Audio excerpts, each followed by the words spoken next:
Vamos a hablar hoy día sobre dos patologías que tienen que ver con la hormona del cortisol, ¿ya? Que es la enfermedad de Cushing y la insuficiencia suprarrenal o enfermedad de Addison, ¿ya?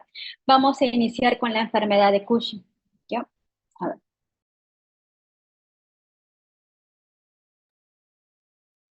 Ya. Bueno, cuando nosotros nos referimos a enfermedad, nos referimos, enfermedad quiere decir que hay un tumor a nivel de la hipófisis y este tumor es secretor de ACTH. Entonces, este tumor secretor de ACTH va a secretar cortisol y por ende va a haber un hipercortisolismo, ¿ya? Entonces, cuando nosotros, antes de tocar el punto de enfermedad de Cushing, quiero hablar sobre el síndrome de Cushing, que es muy frecuente, ¿no? El síndrome de Cushing es un trastorno hormonal que comprende un grupo de signos y síntomas que reflejan a la exposición prolongada de glucocorticoides, o sea, a la exposición que el paciente ha tomado por más de una semana corticoides, ¿no? Que puede ser prednisona, dexametasona, hidrocortisona, cualquier glucocorticoides, ¿no? Entre el síndrome en sí como síndrome, recuerden que la palabra síndrome involucra signos y síntomas, ¿no? Entonces, este síndrome pueden ser de múltiples causas, pero la causa más común del síndrome de Cushing es la administración exógena de glucocorticoides, o sea, la automedicación, ¿no? Por el corticoide. Y eso te puede llevar a un síndrome de Cushing, así como estamos viendo en la imagen, ¿no? Así como vemos en la imagen, ¿no? Que tienen una obesidad central, tienen una jiba, tienen disminución del músculo a nivel distal, ¿no? En los miembros inferiores. Entonces, el síndrome de Cushing tiene dos causas importantes. Uno, que puede ser exógeno por la administración exógena de glucocorticoides y dos, que puede ser la forma más común en general, que es la enfermedad de Cushing, que quiere decir, cuando ustedes escuchan la palabra enfermedad, quiere decir que es un tumor que está localizado a nivel de la hipófisis, es un tumor secretor de ACTH, ¿ya? Ahora, ¿en quiénes debemos de pensar el síndrome de Cushing? El síndrome de Cushing debemos de pensar en aquellas personas que tienen estrías rojo-violáceas, más de 1 centímetro, aquellas personas que tienen o sea, que tienen características de un síndrome de Cushing, ¿no? Por ejemplo, aquellas personas que tienen una obesidad, sobre todo a nivel troncal, a nivel abdominal, que tienen una jiba, que tienen una plétora facial, pacientes que tienen hipertensión a los 30 años, 35 años, que no es normal tener hipertensión a esa edad. En pacientes que incidentalmente le encuentro un tumor a nivel de la glándula adrenal, incidentalomas adrenales, ¿no? Un tumor a nivel de la glándula adrenal, o también pacientes que tienen osteoporosis tan jóvenes como a los 30 años. Entonces, no es normal que a los 30 años tengamos hipertensión o tengamos osteoporosis. Entonces, en estos casos hay que buscar algo más de fondo que puede predisponer al paciente a esta patología.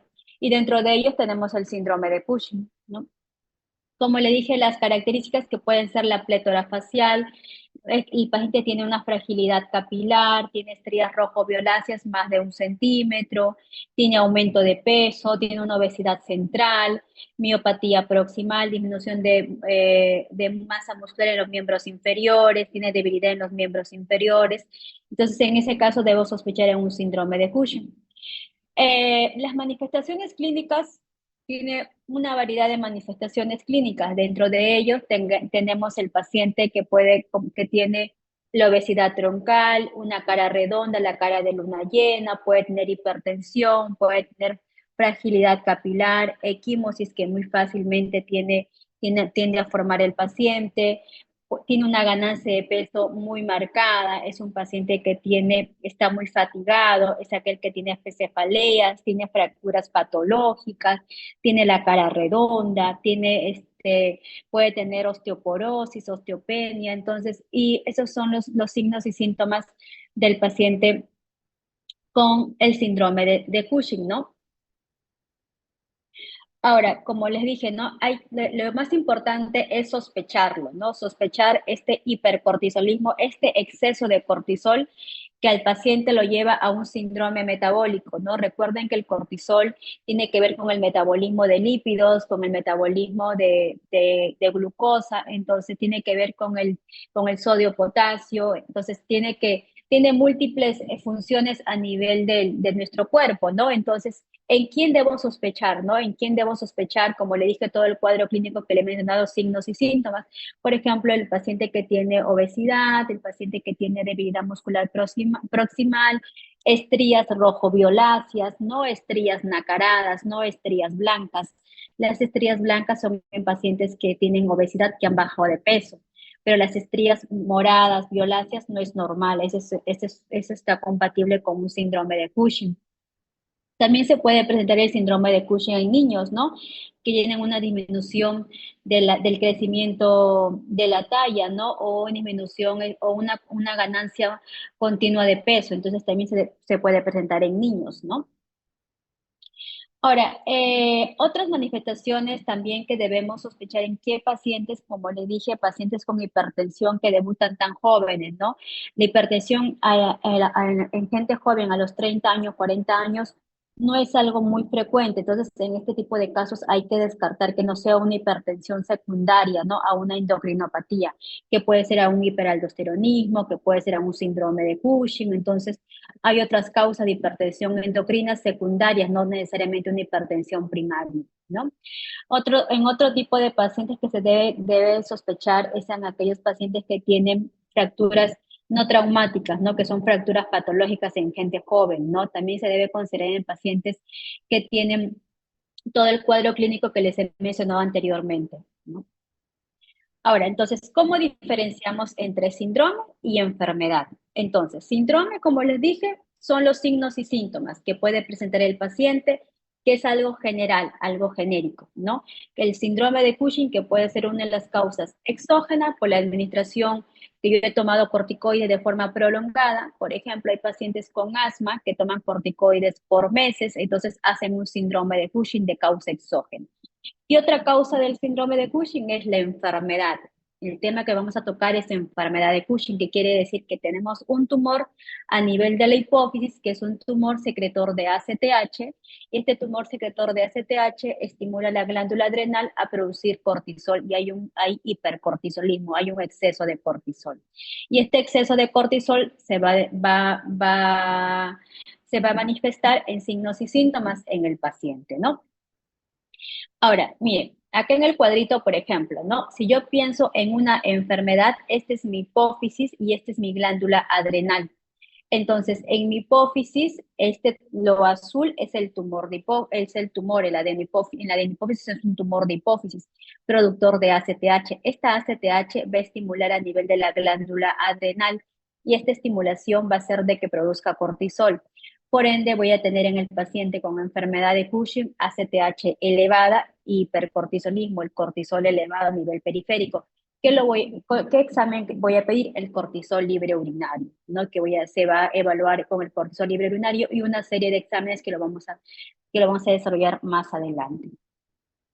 De ahí tenemos si es una neoplasia suprarrenal, que es un tumor a nivel de la glándula, a nivel de la glándula adrenal.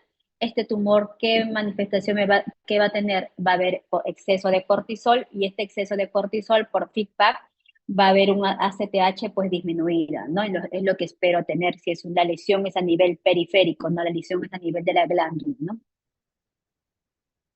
Y por ejemplo, ¿cuáles son? Cuando yo tengo un paciente con un síndrome de Cushing, voy a diferenciar de qué causa es. ¿Es ACTH dependiente o ACTH independiente? Cuando es ACTH dependiente, entonces, como ven acá en el cuadrito, estoy pensando en un síndrome de Cushing. O sea, es un tumor a nivel de la hipófisis, que es un tumor productor de ACTH. Y si es ACTH independiente, quiere decir que la lesión está a nivel periférico, a nivel de la glándula suprarrenal. Si es ACTH dependiente, por ende voy a tener la ACTH elevada, ¿no? Y el cortisol elevado. Si es ACTH independiente, voy a tener cortisol elevado a nivel periférico y ACTH disminuido. ¿no?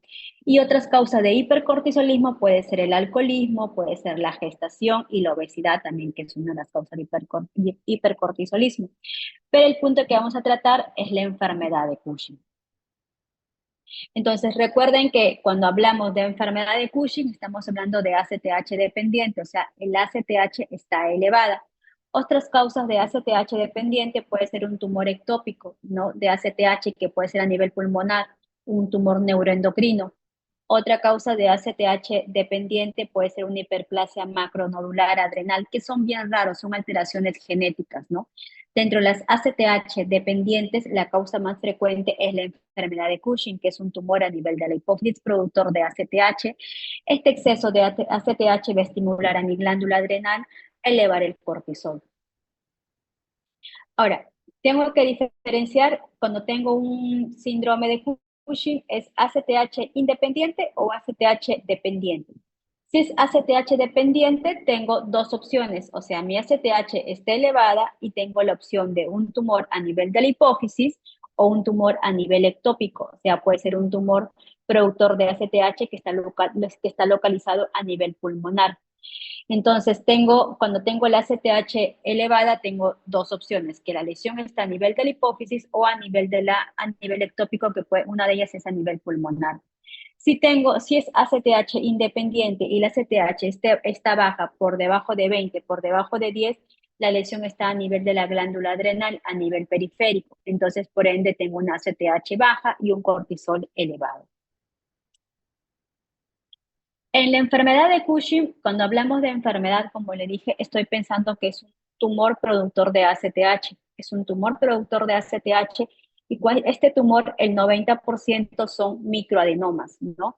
Microadenomas quiere decir que es un tumor de menos de 10 milímetros y macroadenomas son tumores mayores de 10 milímetros. Entonces, este tumor productor de ACTH, la gran mayoría son microadenomas, ¿no? Son microadenomas, es bien raro que sea macroadenoma. Macroadenomas normalmente pensamos en un tumor productor de GH, por ejemplo, en acromegalia, pensamos macroadenomas. Pero en enfermedad de Cushing, la gran mayoría son microadenomas, son tumores menores de 10 milímetros. Y la edad de presentación, lo más frecuente es de 25 a 45 años, ¿no? De ahí, por ejemplo, ¿no? Mire, esto es lo normal, lo fisiológico, lo que debe suceder normalmente. Este es mi hipotálamo, mi hipófisis, mi adenihipófisis y mi glándula suprarrenal, que es el gorrito que está localizado encima del riñón, ¿no? Mi suprarrenal.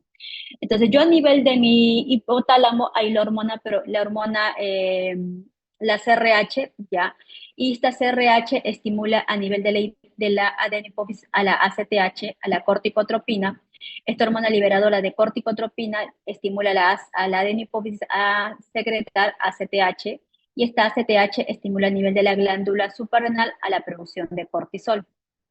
Si yo tengo una lesión, un tumor a nivel de la hipófisis, que es el puntito rojo, entonces este tumor es autónomo, va a producir ACTH y esta ACTH va a estimular a nivel del cortisol y va a ser como un ciclo vicioso, que siempre vamos a tener la ACTH alta y el cortisol alto. Entonces, es cuando tenemos un tumor a nivel de la hipófisis, es lo que esperamos en las pruebas dinámicas.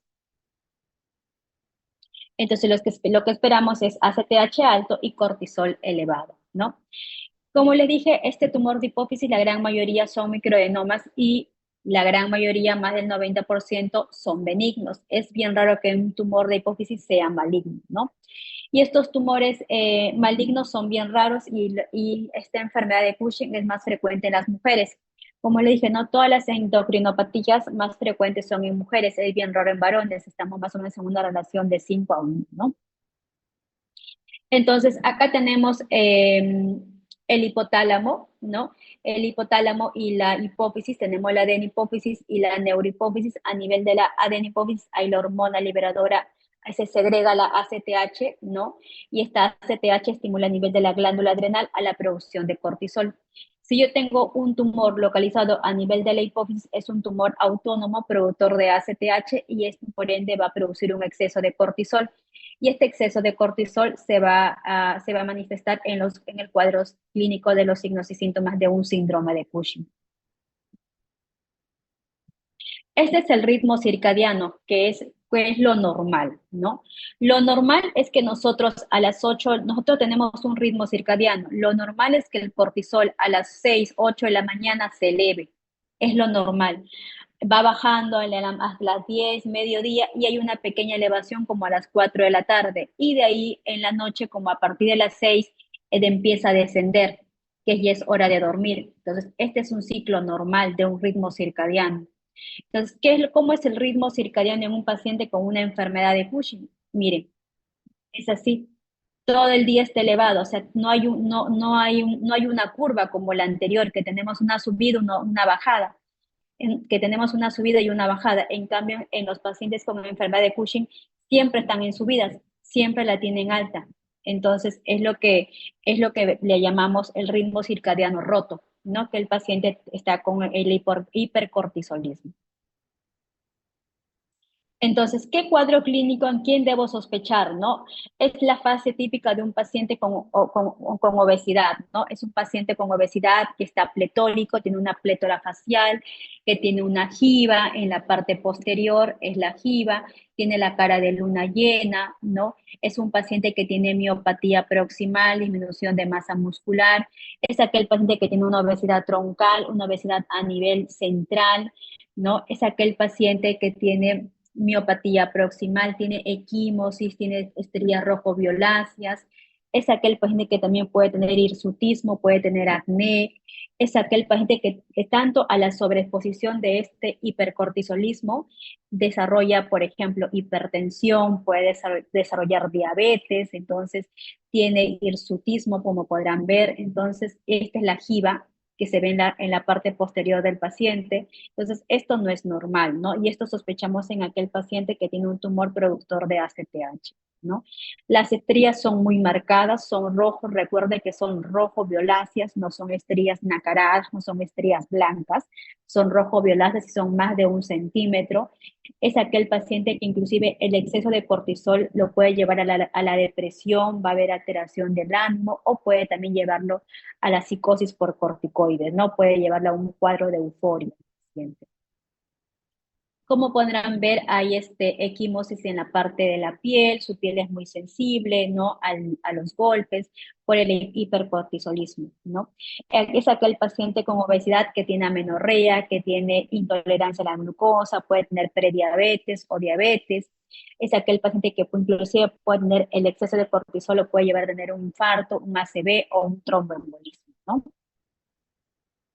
Entonces, nosotros en endocrino, antes de llegar a un diagnóstico, hacemos pruebas funcionales. Entonces, pruebas funcionales consiste en medir el cortisol, en hacer pruebas dinámicas. Entonces, lo primero que normalmente hacemos nosotros, primero vemos el ACTH, como le dije, para poder clasificar si es ACTH dependiente o ACTH independiente. Si es ACTH independiente, probablemente la STH la voy a tener baja, la voy a tener menos de 5 o menos de 10, ¿no? Y voy a pensar que la lesión está a nivel periférico, a nivel de la glándula adrenal. Pero si es ACTH dependiente, o sea, la ACTH está elevada, probablemente por encima de 20, voy a pensar en un tumor productor de ACTH, que es dependiente de ACTH y una enfermedad de Cushing, ¿no? Y entre 5 y 20, pues puede ser, estoy en la duda si puede ser a nivel periférico o a nivel central, pero lo más probable es que sea pero lo más probable es que sea un ACTH dependiente. Por eso es que no me quedo solamente con esta prueba, tengo más pruebas para confirmar el diagnóstico de enfermedad de Cushing. La primera prueba es la que se pide es la ACTH. Entonces, como les dije, lo más frecuente que si es un microadenoma, produce menos ACTH, y cuando son macroadenomas, tumores más de 1 centímetro, producen más ACTH, ¿no?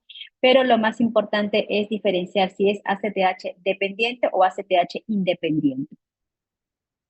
Si es un tumor productor, si es un ACTH dependiente, tengo dos opciones. Uno, que sea un tumor a nivel de la hipófisis, y otro que sea un tumor a nivel ectópico, a nivel del pulmón, que puede ser un neuroendocrino, por ejemplo, de las células pequeñas, ¿no? Que es una de las más frecuentes. Entonces, ¿y qué es lo que normalmente en un paciente con una enfermedad de Cushing, con un tumor a nivel de la hipófisis ACTH dependiente, la gran mayoría son pacientes obesos, ¿no? En cambio, cuando tengo un paciente con productor de ACTH y es de causa ectópica, que la lesión está a nivel periférico, son pacientes delgados, ¿no? Son pacientes flacos, no son pacientes con tanto cuadro clínico como el síndrome de Cushing, que normalmente lo que esperamos encontrar es un paciente obeso, ¿no? Ahora, la evaluación inicial, ¿cómo evalúo el hipercortisolismo? Entonces, evalúo primero, solicito mi ACTH para saber si es ACTH dependiente o ACTH independiente. Después de evaluar, saber si es una ACTH dependiente y es un tumor productor de ACTH, pues voy a seguir el siguiente algoritmo. Voy a pedir al paciente un cortisol salival nocturno que lo realizo con un hisopo y le mide el cortisol a las 10 de la noche o a las 11 de la noche. Entonces, como les dije, lo normal, lo que esperamos a las 10 de la noche, 11 de la noche, es que el cortisol esté bajo. Pero en estos pacientes que tienen un tumor productor de ACTH y tienen hipercortisolismo, el cortisol está elevado. Encontramos un cortisol elevado. Entonces, también solicito el cortisol libre urinario. Entonces, que yo junto la orina las 24 horas y mido el cortisol libre, que es mucho más sensible que medir el cortisol sérico. Entonces, acá lo normal del cortisol libre urinario es, por ejemplo, lo normal es por debajo de 80, pero en este tipo de pacientes lo tengo en 500, en 1000 el cortisol libre urinario, 3 veces más del nivel normal.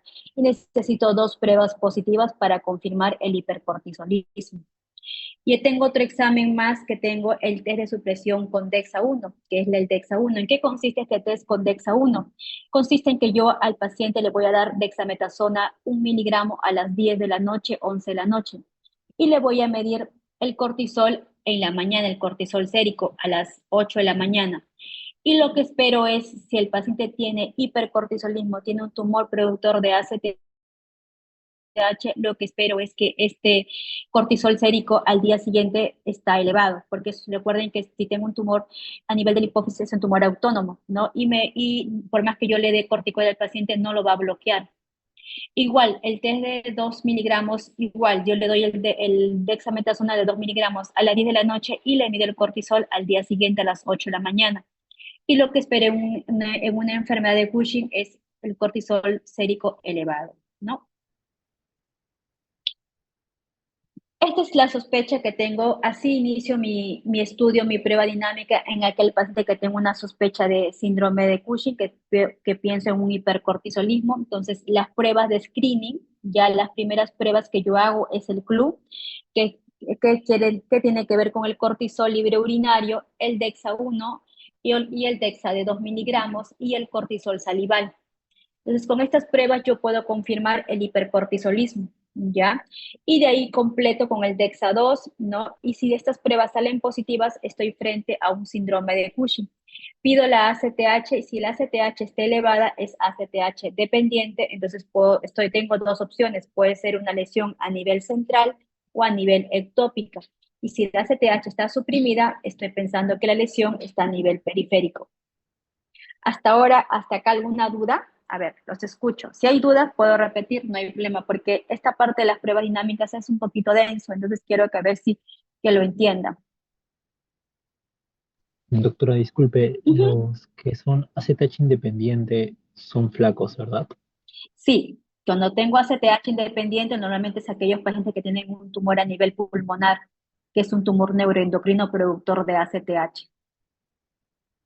Ya, doctora, Y muchas en cambio, gracias. cuando es ACTH dependiente, tiene todo el cuadro florido de un paciente con síndrome de Cushing. Es un paciente obeso, que tiene gira, que tiene plétora facial, tiene estrías rojo-violáceas. Es la diferencia, ¿no? ¿Podría repetir la evaluación, por favor? Ya, mira, la evaluación es, yo sospecho, ¿en qué paciente sospecho el síndrome de Cushing? Sospecho en aquel paciente joven que tenga hipertensión, que debute con hipertensión a los 30 años, pero que tenga obesidad, ¿no? Que tenga la cara de luna llena, tiene estrías, tiene plétora facial, tiene jivas, tiene jiva, perdón, tiene hipernatremia, tiene hipocalemia. Entonces, en este tipo de casos sospecho un paciente con síndrome de Cushing. Entonces, probablemente algo no está bien en el paciente. Entonces, ¿cómo inicio mis pruebas dinámicas? ¿Cómo inicio el estudio? Primero le pido la ACTH. Si la ACTH está elevada, entonces me voy. La lesión está a nivel central o a nivel ectópico. Y si la ACTH está bajita, la lesión está probablemente a nivel de la glándula adrenal, está a nivel periférico. Entonces, si me sale ACTH elevada, entonces estoy pensando en un ACTH dependiente, o sea, es un tumor de hipófisis, ¿no? O un tumor ectópico. Ahora, ¿cómo empiezo también? De ahí que sigue, pedir mi screening, mi club, mi cortisol libre urinario. Entonces le pido al paciente que junte la orina 24 horas por 2 días y le mide el cortisol libre urinario. Lo normal del cortisol libre urinario es que lo tengamos por debajo de 80 aproximadamente. Entonces, en estos pacientes con hipercortisolismo están 3 veces del valor normal. O sea, lo tienen en 500, 1000, yo he visto hasta 1500 el cortisol libre urinario. Mi siguiente prueba es el DEXA-1.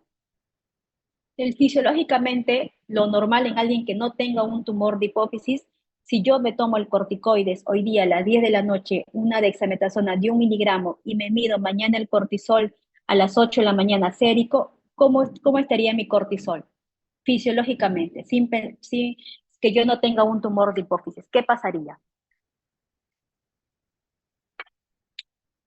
¿Qué esperaría encontrar con mi cortisol? Si yo no tengo un tumor, pero me tomé hoy día corticoides a las 10 y me mide el cortisol a la mañana, ¿qué pasaría? ¿Mi cortisol sérico de la mañana estaría bajo o elevado? Bajo, ¿Elevado? doctora. Bajo, porque me va a bloquear mi eje.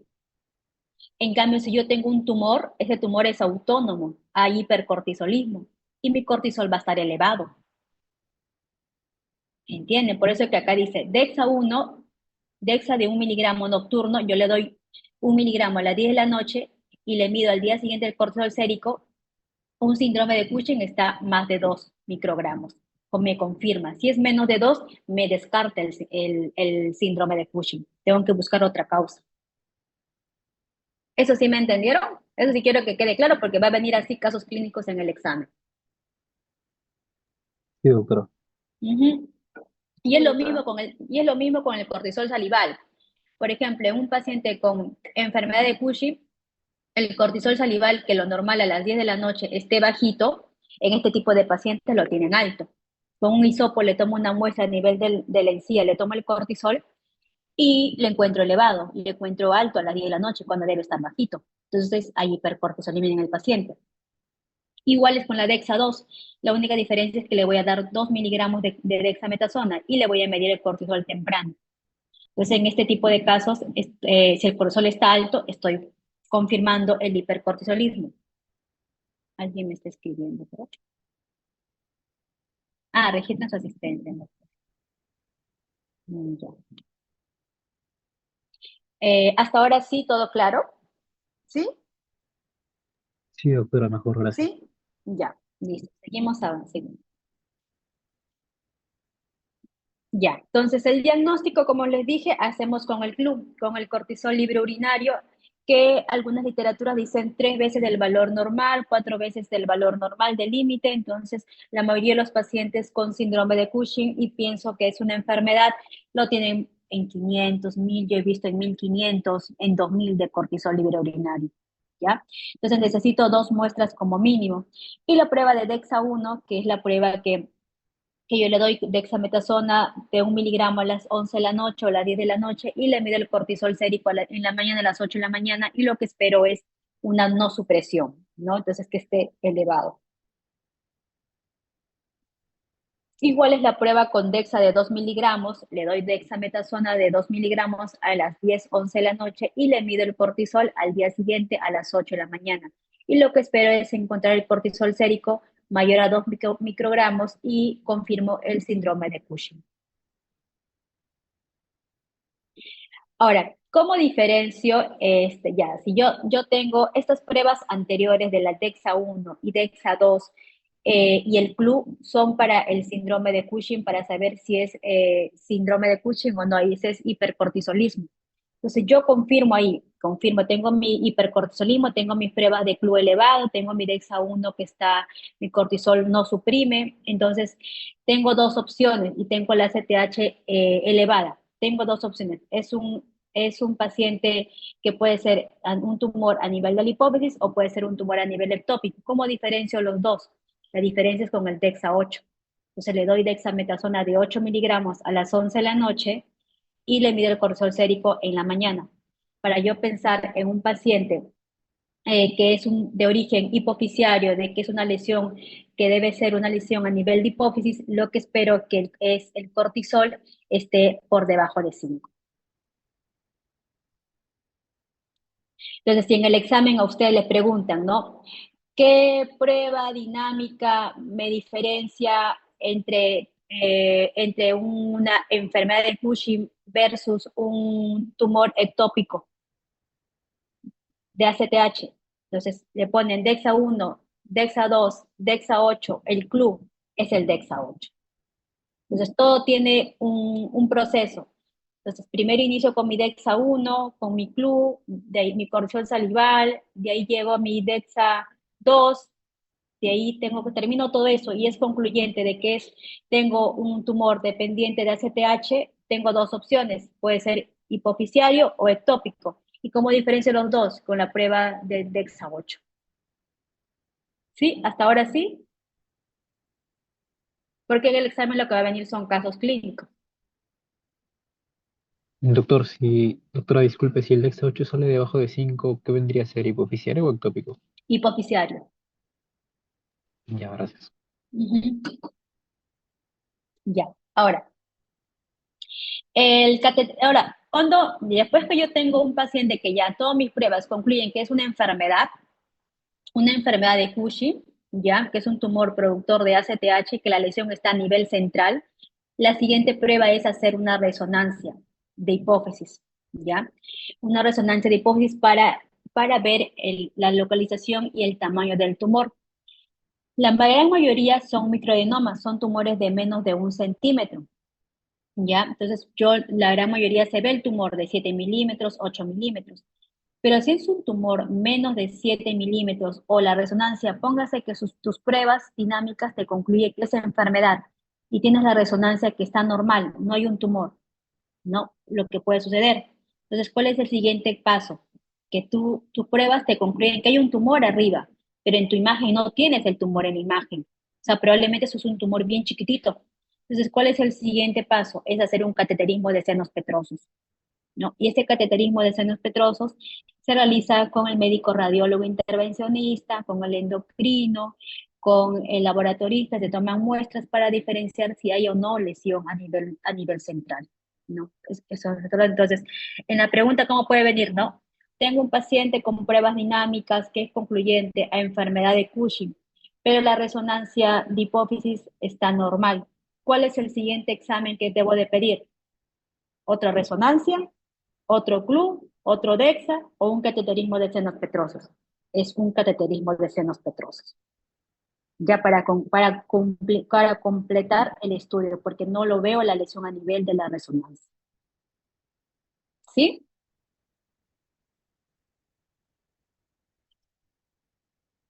Sí, doctora. Estoy dando todas las preguntas, ¿ah? Después no me digan que no les he dado.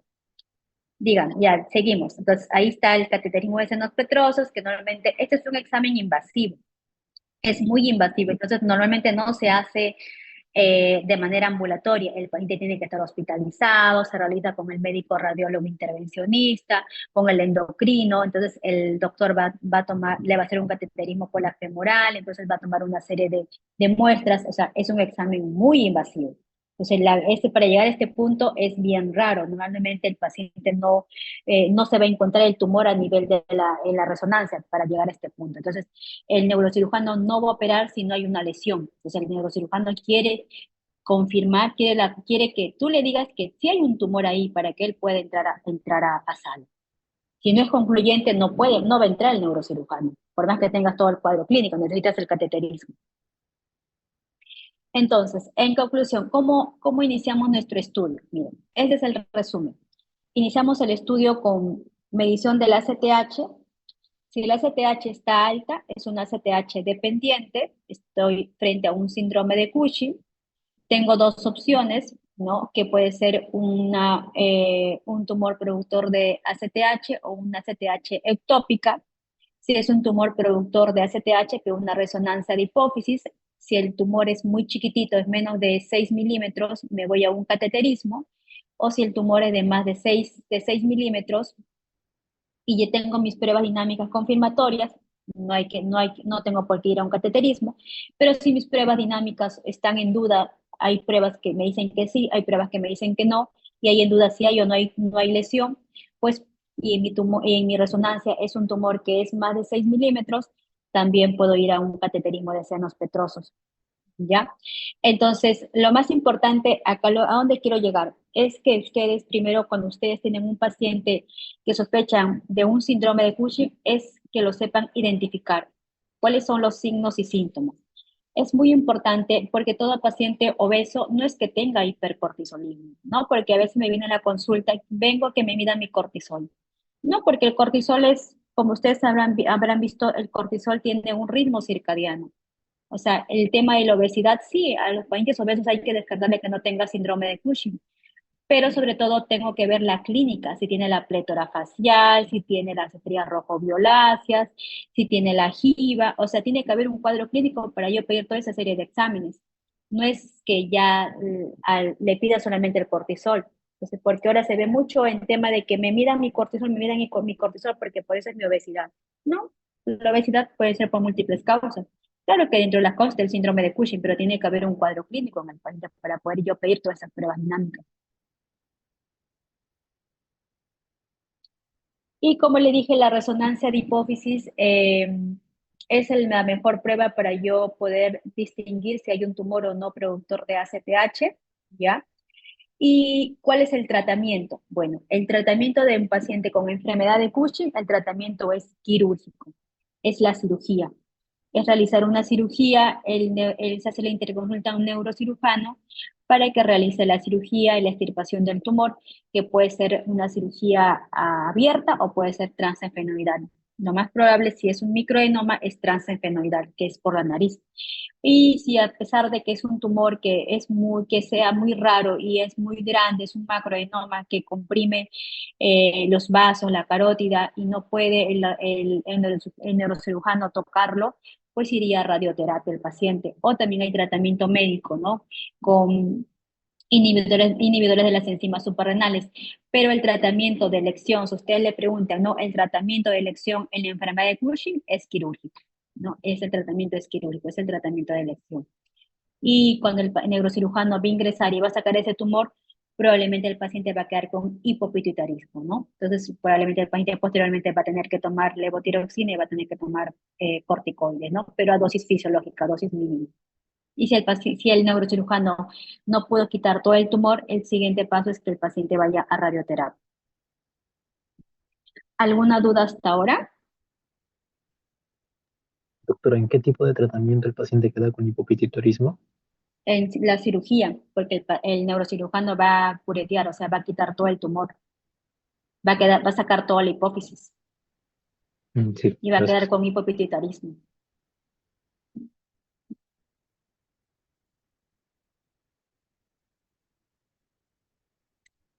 ¿Alguna duda hasta ahora?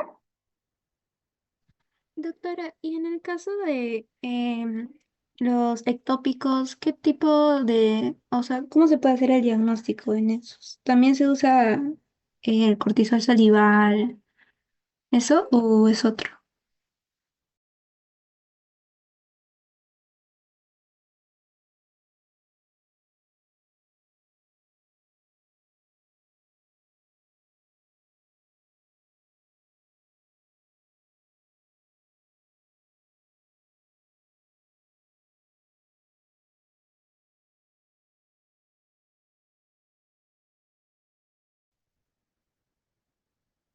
¿Alguna duda hasta ahora? No, doctora. A ver, ahora vamos a hablar de enfermedad de Addison. Es más cortito, no es tan denso como Cushing. Ya, a ver, voy a proyectarlo.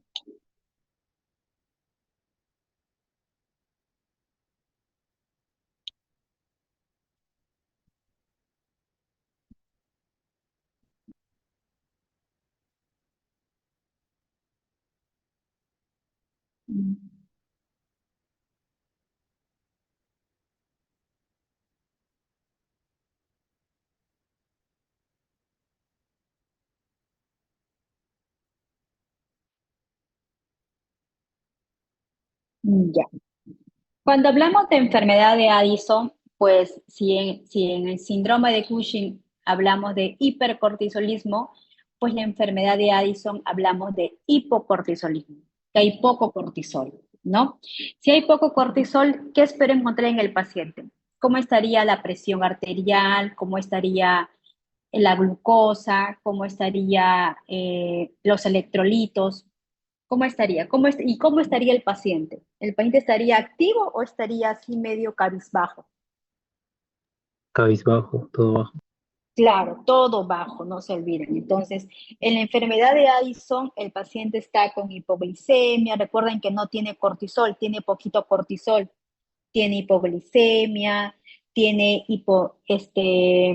hiponatremia, hipercalemia, el paciente tiene hipotensión, el paciente tiene la hiperpigmentación en mucosas, en piel, por la enzima de por la propia melanocortina, que es la hormona precursora de ACTH, porque recuerden que en este paciente que tiene el cortisol bajo, la lesión está a nivel periférico y entonces mi glándula adrenal produce poquito cortisol. Si produce poquito cortisol, va a enviar un mensaje a nivel central para que estimule la producción de ACTH. Pero como la lesión está a nivel periférica, voy a tener la ACTH bajita y voy a tener el cortisol bajito, ¿no? Entonces, recuerden que la glándula adrenal tiene cápsula y tiene una médula. Recuerden que la glándula adrenal tiene una cápsula y tiene una médula. Y la cápsula está partida, hay divisiones, tiene una fase glomerular, tiene una zona fascicular y una zona reticular. Esta es más conocida como la corteza. Y cada zona hay una producción de hormonas. Por ejemplo, la zona glomerular produce mineralocorticoides, que tiene que ver con con el sistema renina-angiotensina, la zona fascicular, que es la producción de corticoides, y la zona reticular, que es la producción de andrógenos. Y la zona medular es la producción de catecolaminas. ¿Ya? Entonces, si yo pienso que tengo una insuficiencia suprarrenal, voy a tener una deficiencia de cortisol. Entonces, todas estas hormonas van a estar bajitas. Entonces, si tengo el cortisol bajo, voy a tener hipoglicemia, voy a tener hipotensión, voy a tener hiponatremia, voy a tener hipercalemia, va a haber una alteración a nivel mineralocorticoide. Entonces, a nosotros cuando nos preguntan enfermedad de Addison, ¿cuál es la causa más frecuente? Si les preguntan en general, es la autoinmune. En general, es la autoinmune, ya porque está asociada a enfermedades, a síndromes poliglandulares, enfermedades autoinmunes.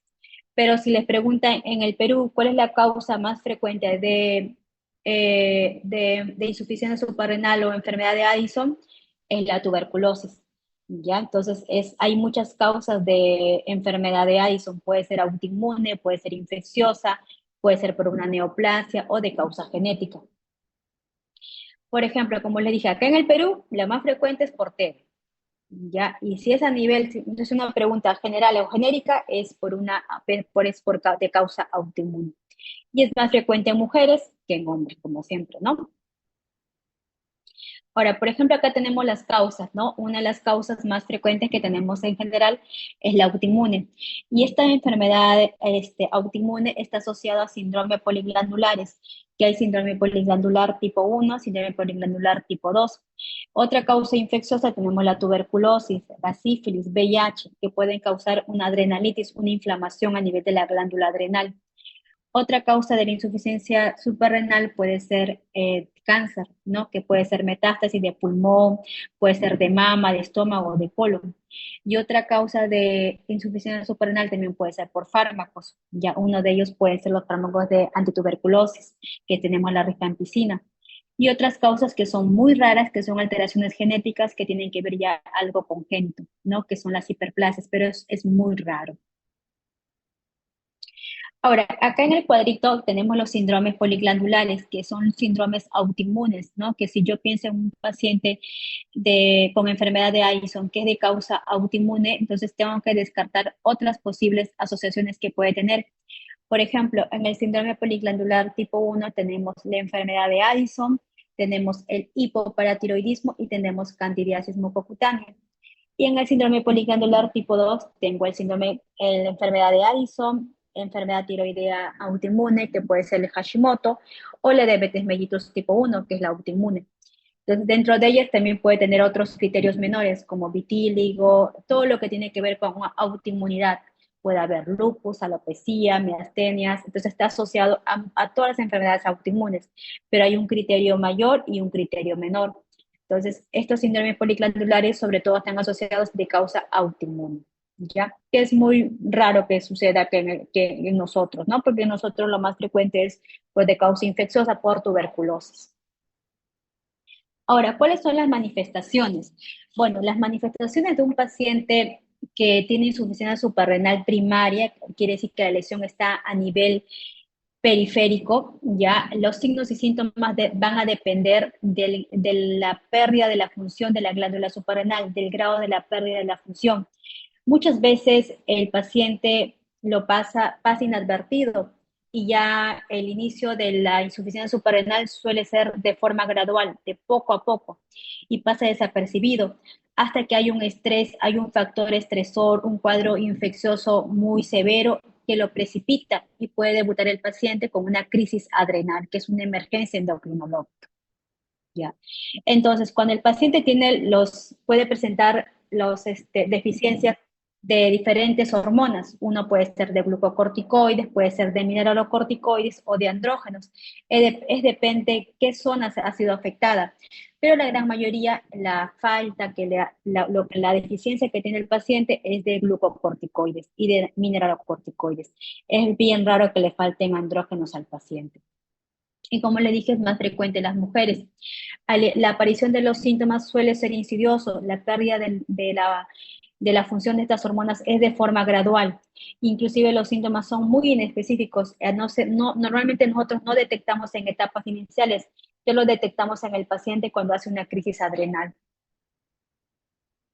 Entonces, si el paciente tiene una deficiencia de cortisol o una deficiencia de mineralocorticoides, pues el paciente, si le falta cortisol, va a tener hipotensión, va a tener hiponatremia, hipoglicemia.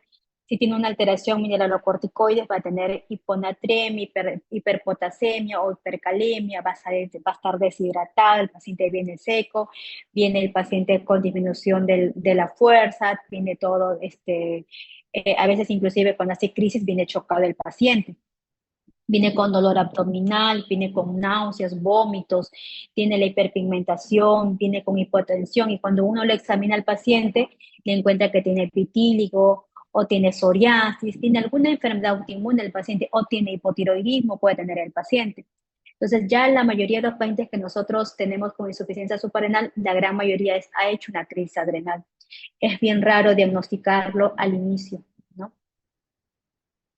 Entonces, las manifestaciones clínicas van a depender qué afectación de la zona de la glándula adrenal ha sido afectada y muchos de esos pacientes están asociados a enfermedades autoinmunes como el vitíligo y también muchos de esos pacientes tienen una hiperpigmentación a nivel de mucosas que es por la propia melanocortina, que es un precursor de la ACTH. Recuerden que acá nosotros lo que esperamos es en el paciente, esperamos tener un cortisol sérico bajito y por estimulación este cortisol sérico va a estimular a nivel de a mi glándula hipófisis y voy a esperar tener la ACTH elevada. Entonces, pero por más que recuerda que la lesión está a nivel de la glándula adrenal, entonces esta glándula es deficiente, entonces hay un poquito cortisol y mi ACTH lo va a tener alto, lo va a tener elevado. Entonces, esta es la hiperpigmentación, entonces es lo que espera en el paciente, muchos de ellos están asociados a vitíligo, y las manifestaciones de una crisis adrenal, pues es el paciente viene chocado, viene con dolor abdominal, viene con hipoglicemia, viene con hipercalemia, viene con hiponatremia, y muchos de ellos pacientes están asociados a otras enfermedades endocrinológicas como hipotiroidismo o pacientes con diabetes tipo 1. Entonces, el diagnóstico, ¿cuál es la prueba estándar de oro para yo diagnosticar insuficiencia suprarrenal? La prueba de oro es el examen Gold estándar, es la estimulación con ACTH, que anteriormente había ACTH sintética, ¿no? Que se hacía en un laboratorio conocido, pero actualmente no lo tenemos. Entonces, no, lo único que nosotros, la guía lo que nos menciona es el Gold estándar, es hacer con una estimulación con corticotropina, que es ACTH sintético. Pero si no tenemos este medicamento para hacer la estimulación, pues si tenemos un cortisol sérico por debajo de 5 o por debajo de 3 y una CTH elevada, ya es confirmatoria de una insuficiencia suprarrenal. Ya no hay prueba más que hacer, ¿no? Entonces, esta es la esteroidogénesis suprarrenal, que es la de causa, una de ellas de la insuficiencia suprarrenal es de causa genética, que pueden haber deficiencia de ciertas enzimas, por ende el paciente tiene una deficiencia del cortisol. Ahora, este es el cuadrito resumen, ¿no? ¿Cómo diagnostico una insuficiencia suprarrenal? Entonces, la insuficiencia suprarrenal voy a diagnosticarlo, voy a sospechar en un paciente, ¿no? Que tenga el cuadro clínico que hemos mencionado, y le voy a medir el cortisol sérico. Acá sí le mido el cortisol sérico. Si el cortisol, algunas guías dicen que si el cortisol está por debajo de 3 o por debajo de 5, pues le pido la CTH. Si la ACTH está elevada, probablemente la lesión es primaria, la lesión está a nivel periférico. Pero si la ACTH está normal o bajo, la lesión está a nivel secundario, a nivel de hipófisis o hipotálamo. Entonces, si es menos de 3 o menos de 5, confirmo el diagnóstico de insuficiencia suprarrenal. Y si mi ACTH está elevada, es de origen primario. Pero si tengo más de 18 de cortisol, excluyo la insuficiencia suprarrenal. Entonces, acá excluyo, busco otras causas por qué el paciente tiene ese cuadro clínico. Pero si tengo entre 3 y 5, 3 y 18 o 3 o 15, que algunas guías dicen, hago el test de estimulación con ACTH. Pero si la pregunta fuera, ¿cuál es el examen Gold estándar para insuficiencia suprarrenal? Es el test de estimulación con ACTH. ¿Ya? ¿Hasta acá todo claro?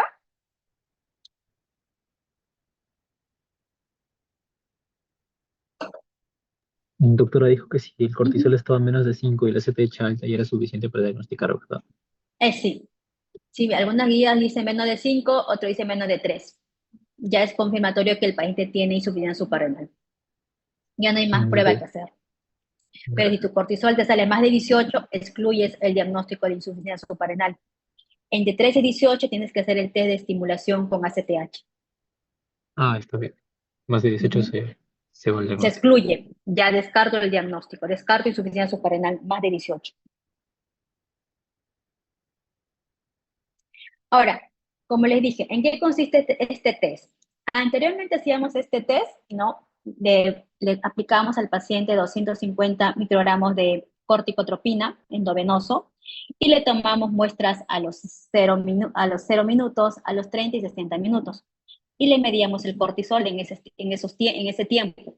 Si tenía el cortisol bajito por debajo de 18, indicaba insuficiencia suprarrenal.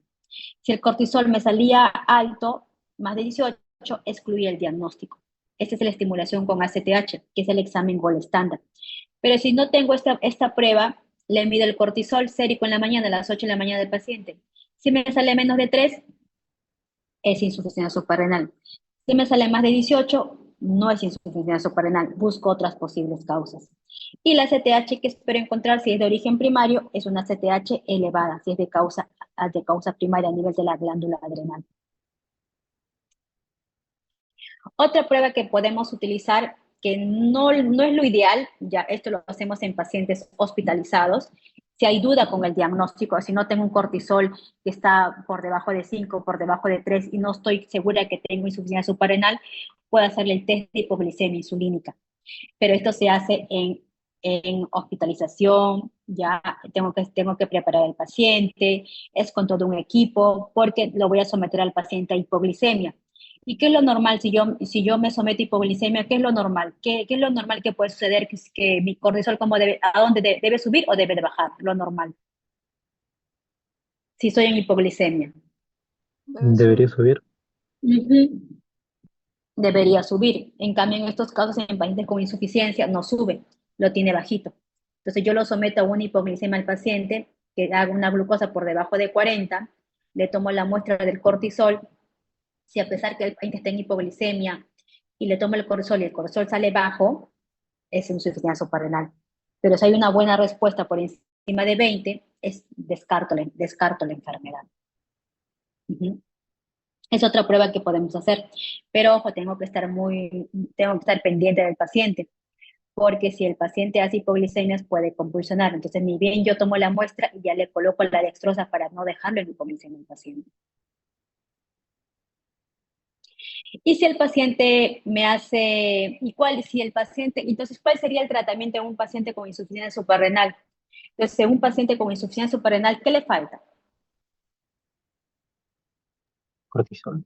Cortisol. Entonces le voy a dar glucocorticoides. Entonces, ¿qué corticoide le voy a dar? Tengo hidrocortisona, prednisona, dexametasona. Dentro de ellos, ¿cuál es el más fisiológico? El que no te va a causar un síndrome de Cushing, porque tampoco quiero llevarlo a un síndrome de Cushing al paciente, porque le voy a dar corticoides a dosis fisiológica, ¿no? Entonces, el menos nocivo es la hidrocortisona.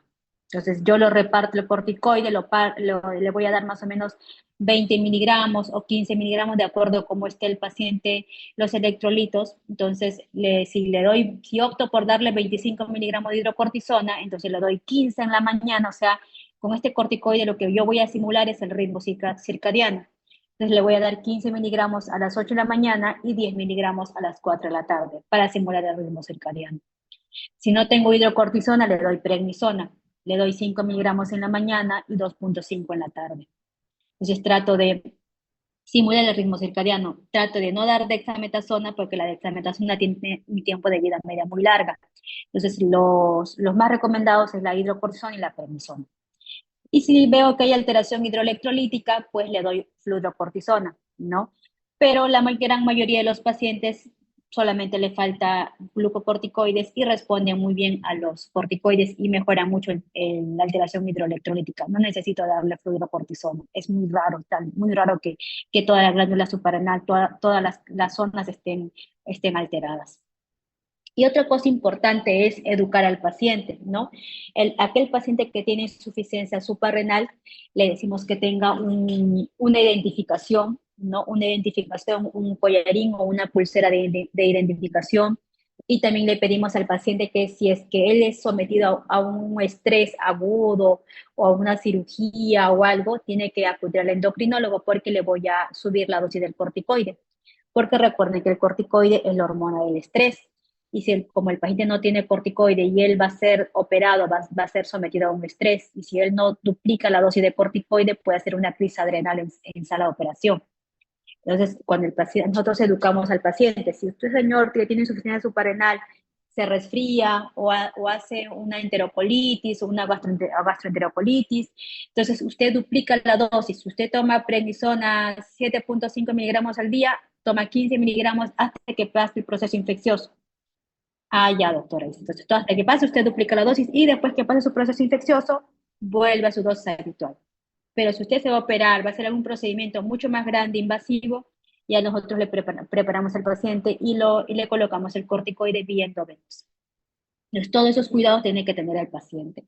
¿Ya? ¿Y cómo hago el seguimiento en el paciente? ¿Cómo hago el seguimiento? El seguimiento no le voy a hacer en el paciente con el cortisol, porque lo que yo no espero es que suba el cortisol. El seguimiento lo voy a hacer con los electrolitos y con el cuadro clínico del paciente. Que el paciente no tenga hipotensión, que el paciente no tenga alteración hidroelectrolítica, que el paciente no tenga hipoglicemia. O sea, yo le voy a hacer el seguimiento con el cuadro clínico del paciente, que el paciente ya debe estar más despierto, con más ánimo, y también con los electrolitos. No le hago seguimiento con el cortisol, ¿no? No espero que el cortisol suba. Si el paciente, como le digo, si hace cualquier proceso respiratorio o intestinal, pues le decimos al paciente que duplique la dosis. Pero si el paciente va a ser sometido a alguna cirugía grande, ya le colocamos el corticoide vía endovenosa por el tiempo del acto quirúrgico hasta que el tiempo que el paciente esté hospitalizado, ¿no? Y al alta sale con vía oral. Y si el paciente hace una crisis adrenal, ¿no? Hace insuficiencia adrenal aguda, no una crisis adrenal, entonces el paciente normalmente a la emergencia viene chocado, viene con hiponatremia, viene con hipoglicemia, viene con hipercalemia. Entonces en el paciente le tengo que dar sí o sí dextrosa, ya ponerle una buena vía, ponerle dextrosa, ponerle un bolo de hidrocortisona de 100 y probablemente le voy a dejar la hidrocortisona cada 8 horas ya de manera permanente por un par de días y después lo voy a pasar a vía oral, ¿no? Entonces, sobre todo es manejar la emergencia que el paciente por la que ha venido y reponer el corticoide que le falta al paciente. Este es en la crisis adrenal. Y eso normalmente lo debemos hacer en UCI o en un lugar de cuidados críticos en el paciente, ¿no? Y listo. ¿Alguna duda? A ver, chicos, los escucho. ¿Dudas? Doctora, disculpe, ¿la, la prednisona se da 3 veces al día como la No, hidro? sí, Solo una. no. Solo, igual que la hidro le damos dos. Simulamos el ritmo circadiano. Recuerden que el Ujú. ritmo circadiano tiene dos piquitos, un pico en la mañana y un pico en la tarde, ¿no? El mayor pico es en la mañana, entonces ahí le damos un poquito más de dosis.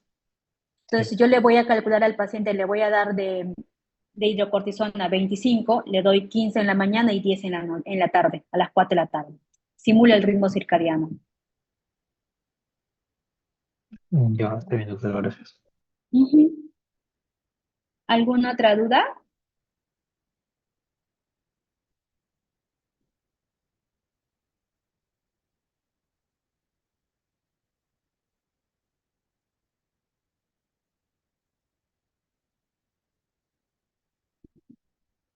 ¿Dudas?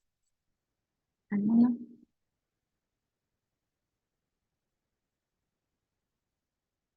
Bueno, si no hay dudas, doy por terminada la actividad y mañana nos vemos en el conversatorio a las 11 de la mañana. ¿Ya? Gracias, doctora. Gracias, cuídense. Gracias, chao, chao.